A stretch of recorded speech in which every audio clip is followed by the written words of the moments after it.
Your body is already full of cells trained to kill cancer. Right now, killer T cells are patrolling your blood, each one carrying enough loaded weaponry to punch a hole in a tumor cell and make it destroy itself.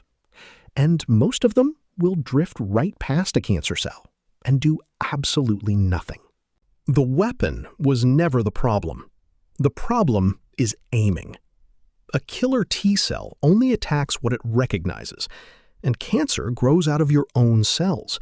So from the outside, it can look almost like normal tissue. The tumor is hiding in plain sight, and the killer walks by because nobody told it where to look. For decades, our best tool for pointing the immune system at a target was the antibody. An antibody is a Y-shaped protein your body makes by the billions, and each one is built to grab exactly one kind of molecular flag. Find a flag that sits on a germ, and the antibody clamps on and marks it for destruction. But a normal antibody has a blind spot for cancer. It can stick a flag onto a tumor cell and shout that something is wrong here. What it cannot do is bring the killer. It grabs the target, and then it waits for an immune cell to notice. And against a tumor that is quietly camouflaged, often nothing comes. So here is the question engineers asked. The killer has the weapon. The antibody knows the address. What if you built one molecule that did both at once? What if one arm grabbed the cancer and the other arm grabbed the killer, and the molecule itself dragged them together? That molecule exists. It is called a bispecific antibody, and the name just means it binds two different things at the same time. One arm locks onto a marker on the cancer cell. The other arm locks onto a docking point called CD3, which sits on every T cell and is wired straight into its trigger. And when both arms are holding on, the molecule becomes a handcuff. And this is the trick that makes it work. The T cell never had to recognize the cancer. Its own aiming system is bypassed completely. The handcuff forces the two cells into contact, and once a T cell is pressed against a target and its trigger is pulled, it does the only thing it knows how to do. It kills whatever it is touching. Zoom into that contact zone, and you can watch the kill happen. The T cell swivels its internal weapon store to face the cancer cell and dumps its payload into the narrow gap between them. First come perforin molecules. They slot into the cancer cell's outer membrane and assemble into a ring, punching a clean, cylindrical pore straight through the wall. Through that pore, the T cell injects enzymes called Granzymes. Inside the cancer cell, the Granzymes flip a switch the cell was born with, a built-in self-destruct program. The cell doesn't burst messily. It dismantles itself from the inside, cleanly, on command. The killer detaches, still loaded, and moves on to the next one. This is not a lab curiosity. The first drug like this was approved back in 2014 for a blood cancer called acute lymphoblastic leukemia. It grabs a marker called CD19 on the leukemia cells with one arm and CD3 on the T cells with the other. In patients whose leukemia had come back after everything else failed, it roughly doubled the rate of complete remission compared with chemotherapy. In another trial, added after chemo to clear out the last hidden cells, it pushed 3-year survival from about 69% up to about 85%. Since then, more than a dozen bispecifics have been approved, most of them for blood cancers. One arm always grabs CD3 to bring the T cell. The other arm is swapped to match the disease, a different marker for lymphoma, another for multiple myeloma. Same handcuff, different target on the cancer side. Forcing that contact does come at a cost. When you switch on a crowd of T cells all at once, they flood the body with signaling molecules, and that surge can cause fevers, dangerous drops in blood pressure, and temporary neurological effects. Doctors manage it by starting with tiny, stepped-up doses. It is a real risk, and it is the price of pulling the trigger this hard.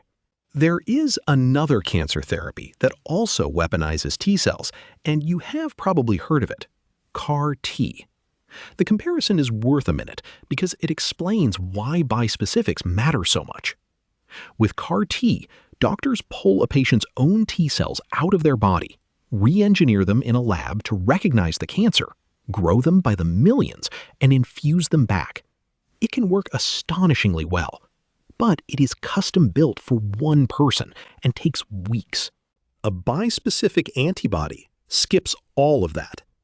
It is not built from your cells. It is a molecule made in a factory, sitting in a vial, the same for every patient, ready to give the moment it is needed. Off the shelf, in a day, instead of a custom cell line in a month. That difference decides who can actually be treated in time. So the handcuff works, and it ships off the shelf. But cancer gets a move in this game too. Push hard on a single target, and you apply a brutal kind of natural selection. If even a few tumor cells happen to carry less of that one marker, those are the cells that survive the therapy. They multiply. And now the tumor is back, wearing a disguise the handcuff can no longer grab. Which brings us to the next step in the escalation. If one arm was not enough, and two arms could still be dodged, add a third. A trispecific antibody carries 3 binding arms, and there is more than one way to spend that third arm. The simplest job is to close the escape hatch. Give the molecule 2 different tumor-targeting arms instead of one, plus the arm for the T cell. Now a cancer cell has to drop 2 markers to hide, not one. Lose the first, and the second arm still has a grip. It makes the disguise much harder to pull off. The other job for the third arm is to make the T cell hit harder. A T cell needs 2 signals to go fully active: the trigger and a second confirming push, like a key and a safety switch. Bispecifics only pull the trigger, so the third arm can grab a booster site on the T cell itself, giving it that second push, so the killer commits fully instead of half-heartedly. And in 2026, researchers pushed this logic somewhere new. Instead of recruiting T cells at all, they built a 3-armed molecule to command a completely different immune cell: the macrophage. Macrophages are the body's eaters. They engulf and digest whatever they decide is garbage, and tumors survive partly by talking them out of it. A cancer cell holds up 2 kinds of signal. One says, "Eat me." The other says, "Do not eat me."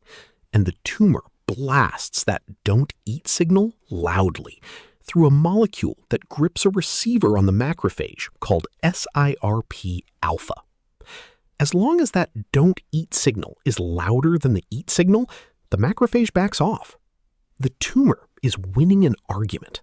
The new molecule flips that argument on purpose, and it does 2 things at the same instant.